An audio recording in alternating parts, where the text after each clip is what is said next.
Hello students, तो कैसे हैं आप सब लोग। आप सबको पता है कि आपका जो है एसएससी का एग्जाम है, रेलवे का एग्जाम है, या फिर बच्चा आपका कोई भी पुलिस का एग्जाम है। साइंस एक ऐसा टॉपिक है जहां से आपके एग्जाम में क्वेश्चन पूछे ही जाते हैं। तो आज का हमारा बहुत ही इंटरेस्टिंग टॉपिक होने वाला है सेल एंड सेल ऑर्गेनेल्स, यानी कि कोशिका और उसके अंग यानी कि कोशिकांग। एक ऐसा कंफ्यूजिंग सा आपका टॉपिक जिसमें हमेशा बच्चे अटकते रहते हैं, क्या करें, ये कौन सा कोशिकांग है, साइटोप्लाज्म क्या होता है, प्रोटोप्लाज्म क्या होता है ना। ये सब दिमाग में ना क्वेश्चन आपके घूमते रहते हैं। तो मैं अपनी तरफ से पूरी कोशिश करूंगी कि इस वीडियो के बाद में आपके दिमाग में इस तरह का कोई क्वेश्चन ना रहे। एक्सपेक्टेड क्वेश्चंस भी आपको बताऊंगी किस तरह के आपके एग्जाम में पूछे जाते हैं। तो चलिए हम लोग वीडियोस के माध्यम से, नॉर्मल क्वेश्चंस नहीं करेंगे, मैं आपको वीडियोस के माध्यम से बताने वाली हूं कि सेल की स्ट्रक्चर कैसी होती है, कौन सी चीज कहां पर होती है। और आपके लिए ये सेशंस बहुत ज्यादा हेल्पफुल होने वाले हैं। सो प्लीज आप लोग अपने बहन भाइयों तक इस सेशन को जरूर पहुंचाएंगे। तो बच्चा, सबसे पहले आप लोग यहाँ पर देख सकते हो, अगर मैं सेल्स को डिवाइड करूं तो दो तरह की सेल्स होती हैं, यूकैरियोटिक एंड प्रियोकैरियोटिक। मैम हमें यही डिफरेंस समझ में तो नहीं आता, कौन सी यूकैरियोटिक कौन सी प्रियोकैरियोटिक। तो यूपी याद रहेगा तुम लोगों को, यूपी याद रहेगा ना, उत्तर प्रदेश, यूपी। यूकैरियोटिक वो सेल्स होती हैं पी, जिसमें न्यूक्लियस वेल डिफाइंड प्रेजेंट होता है। तो यूपी शॉर्ट फॉर्म क्या है कि यूकैरियोटिक में न्यूक्लियस वेल डिफाइंड प्रेजेंट होता है, जैसा आप लोग पीछे वीडियो के अंदर देख सकते हो। फिर मैम प्रियोकैरियोटिक क्या होती है। प्रियोकैरियोटिक वो सेल्स होती हैं जिनमें वेल डिफाइंड न्यूक्लियस नहीं होता। सो सिंपल, तो आसान लगा। चलिए अब हम आते हैं यूकैरियोटिक, क्योंकि प्रियोकैरियोटिक से कम क्वेश्चन पूछे जाते हैं और यूकैरियोटिक से ही ज्यादा क्वेश्चन पूछे जाते हैं। यूकैरियोटिक आपकी एक सेल है, इसमें आप लोग क्लियरली देख सकते हो सबसे ऊपर वाली जो लेयर है वो होती है सेल मेम्ब्रेन। क्योंकि हम एनिमल सेल की बात कर रहे हैं अभी, है ना, प्लांट सेल पर भी आएंगे। एनिमल सेल से ज्यादा क्वेश्चन पूछे जाते हैं, तो दैट्स वाई थोड़ी छोटी वीडियो में छोटे छोटे टॉपिक हम लोग आपके इस तरह से कवर करेंगे। आपका जो सेल है उसमें सबसे ऊपर वाली जो लेयर है उसको हम बोलते हैं सेल मेम्ब्रेन। ये जो सबसे ऊपर वाली लेयर है इसको सेल मेम्ब्रेन।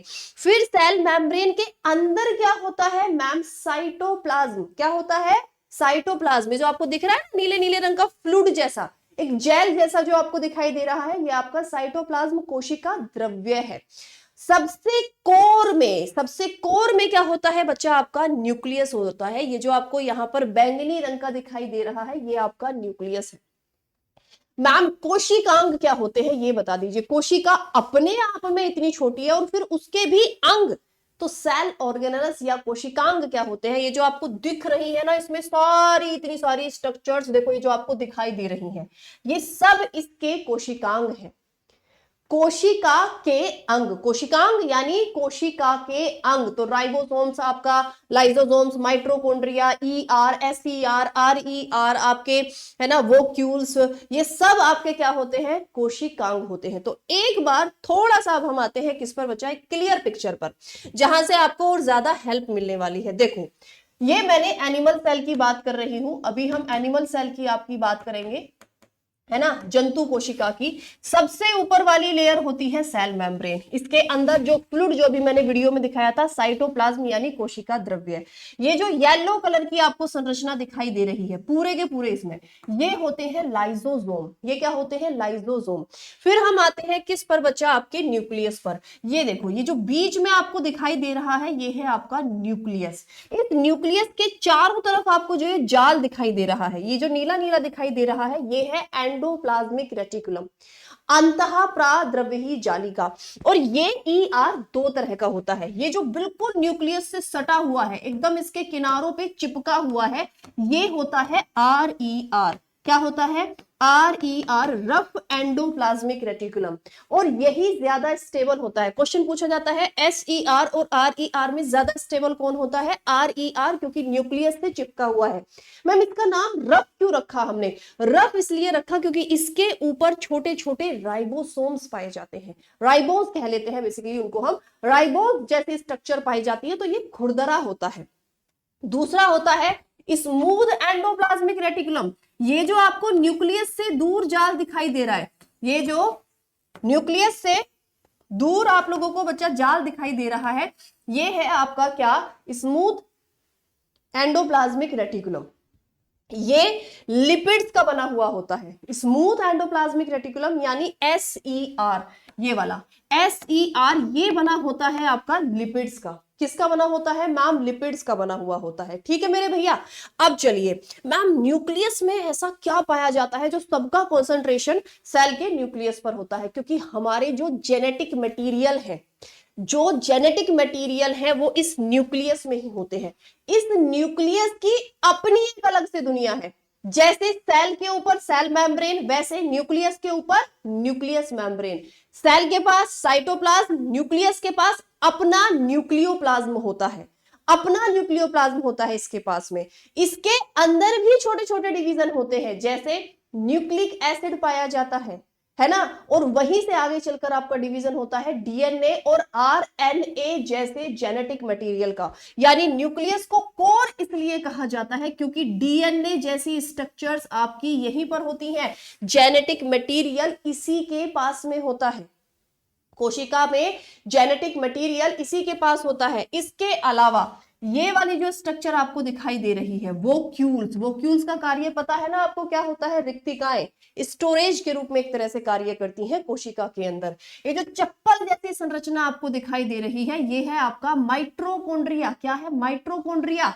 डबल मेम्ब्रेन होता है। क्या? डबल मेम्ब्रेन होता है। बहुत बार क्वेश्चन पूछा गया है। दो झिल्ली वाला होता है। ये जो इसमें अंदर धसी हुई संरचनाएं दिख रही है, ये वाली, ये जो अंदर धसी हुई संरचनाएं हैं, इनको क्रिस्टाई कहा जाता है। क्या? क्रिस्टाई कहा जाता है। लेकिन किसमें? एनिमल सेल में। ठीक है। और प्लांट सेल में हम इनको क्या बोलते हैं? ट्यूबिल बोलते हैं।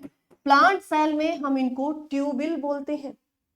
चलिए अगला क्वेश्चन पूछा जाता है, तारक नुमा संरचना कौन सी होती है? तारक नुमा संरचना कौन सी होती है? तो ये जो सेंट्रियोल होते हैं, ये जैसे थोड़ा 3D दिखाया हुआ है, अगर इसको हम 2D में देखते हैं तो ये कुछ कुछ ऐसे हमको दिखते हैं। तो ये जो बच्चा आपके क्या होते हैं? सेंट्रियोल होते हैं। ये तारक नुमा संरचना होती है किसके अंदर? सेल के अंदर। फिर क्या है आपका? ये जो पाइप जैसी आपको संरचना दिखाई दे रही है, इसका नाम है गोल्गी एपरेटस। क्या है? गोल्गी एपरेटस इसका आपका नाम है, या गोल्गी कॉम्प्लेक्स। अब ये क्या काम करता है? ये काम करता है कि ये जो छोटे छोटे बिंदु दिखाई दे रहे हैं ना तुम्हें, ये वाले, ये बहुत सारे जो बिंदु है, ये है राइबोसोम्स। ये क्या है बच्चा आपके? मैम ये है हमारे राइबोसोम्स। राइबोसोम्स क्या कार्य करते हैं? ये हमारी कोशिका के अंदर प्रोटीन बनाने का कार्य करते हैं। अगर आपकी कोशिका में राइबोसोम्स एब्सेंट है तो प्रोटीन नहीं बनेगा। प्रोटीन बनाने का कार्य यही राइबोसोम्स करते हैं। किसकी मदद से? आरएनए की मदद से। ये भी आपको शायद पहली बार पता लगा होगा। आरएनए में एमआरएनए जो मैसेज ले जाने का काम करता है, उसकी मदद से राइबोसोम्स को पता लगता है। ये जो इतने छोटे छोटे दिखाई दे रहे हैं ना, इनका भी फर्दर डिवीजन होता है। ऐसे दिखते हैं ये दो बंद मुट्ठी की तरह, है ना। इनमें भी आपकी स्वेडबर्ग यूनिट पाई जाती है। ठीक है। तो ये बच्चा क्या आपके राइबोसोम्स है, प्रोटीन बनाने का कार्य करते हैं। अब देखो राइबोसोम्स इधर उधर बिखरे पड़े हुए हैं, इन्होंने प्रोटीन बना दिया कोशिका के अंदर। इस प्रोटीन को पैकेट्स के रूप में, किसमें? पैकेट्स के रूप में ट्रांसफर करने का कार्य किसका होता है? इन गोल्गी बॉडीज का होता है। मतलब आगे कहीं ट्रांसफर नहीं, पैकेट्स के रूप में कन्वर्ट करने का कार्य इन गोल्गी एपरेटस का होता है। इसीलिए क्वेश्चन पूछा जाता है ट्रैफिक पुलिस ऑफ सेल हम किसको बोलते हैं? तो ट्रैफिक पुलिस ऑफ सेल हम इसी गोल्गी एपरेटस को बोलते हैं। अब वीडियो पर वापस आते हैं। अब क्या आप लोग मुझे समझ में, आपको समझ में आ रहा है कि यहाँ कौन सी चीज कैसे कैसे है? न्यूक्लियस हो गया, RER, SER, समझ में आया? ये जो बिखरी हुई संरचनाएं जो लंबी लंबी दिखाई दे रही है, ये सब आपके माइट्रोकॉन्ड्रिया है। ये जो छोटे छोटे छेद आपको दिखाई दे रहे हो बिल्कुल बिंदु जैसे, ये राइबोसोम्स है। ये जो गोल गोल स्ट्रक्चर आपको थोड़ी थोड़ी बड़ी हुई सी ये वाली नजर आ रही है, ये है आपके क्या बच्चा? लाइसोसोम। ये क्या है बच्चा? ये आपके लाइसोसोम है। ठीक है। तो अब काफी हद तक आप अपनी कोशिका को समझ पाए हैं।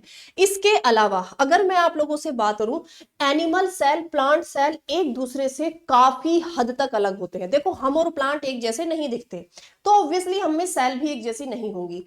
अगर हम आपकी एनिमल सेल लेते हैं तो वो कुछ स्फेयर जैसी दिखती है, जैसे आपकी गेंद, ऐसे समझो। और अगर हम कोई प्लांट सेल लेते हैं तो वो हमको कुछ कुछ क्यूब जैसी स्ट्रक्चर में दिखाई देती है, बल्कि क्यूबॉइड हम उसको कहेंगे।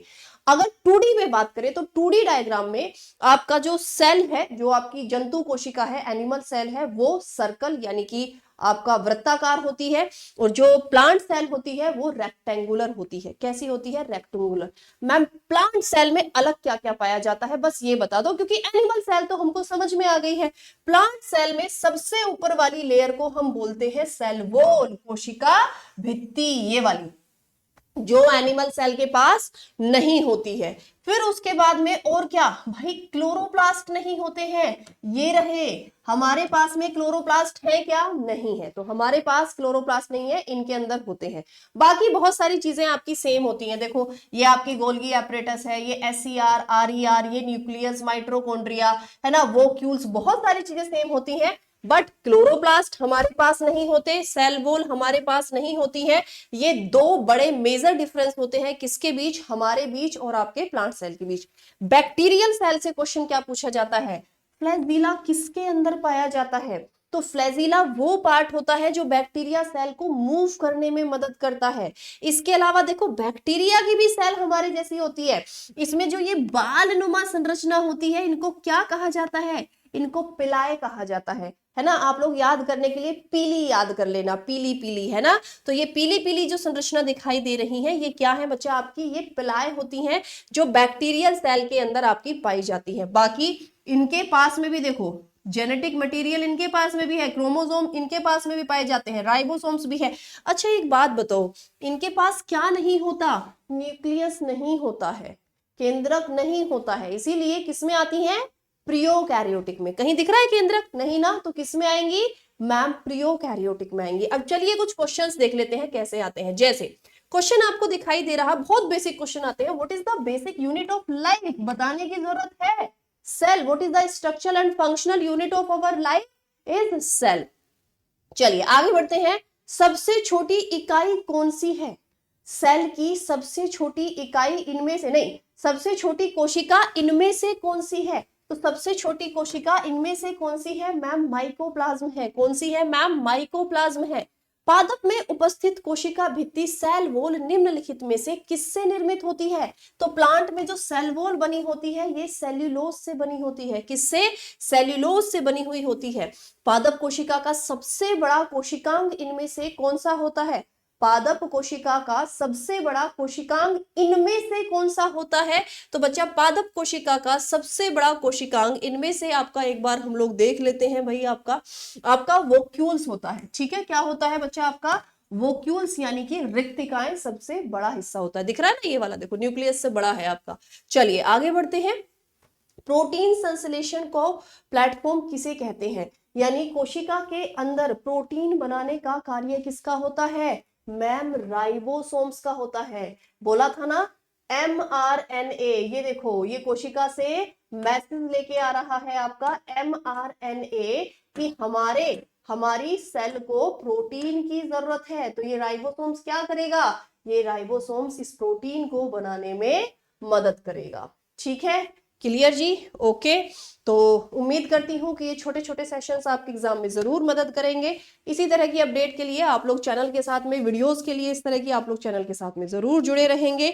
बाकी ये सेशन आप लोगों को कैसा लगा ये आप मुझे अपने सजेशन के जरिए जरूर बताएंगे। डेली क्लासेस के लिए रेलवे एग्जाम वाला पर आप मेरे साथ जुड़ सकते हैं दोपहर 12 बजे और शाम 6 बजे। बाय बाय, टेक केयर, जय हिंद।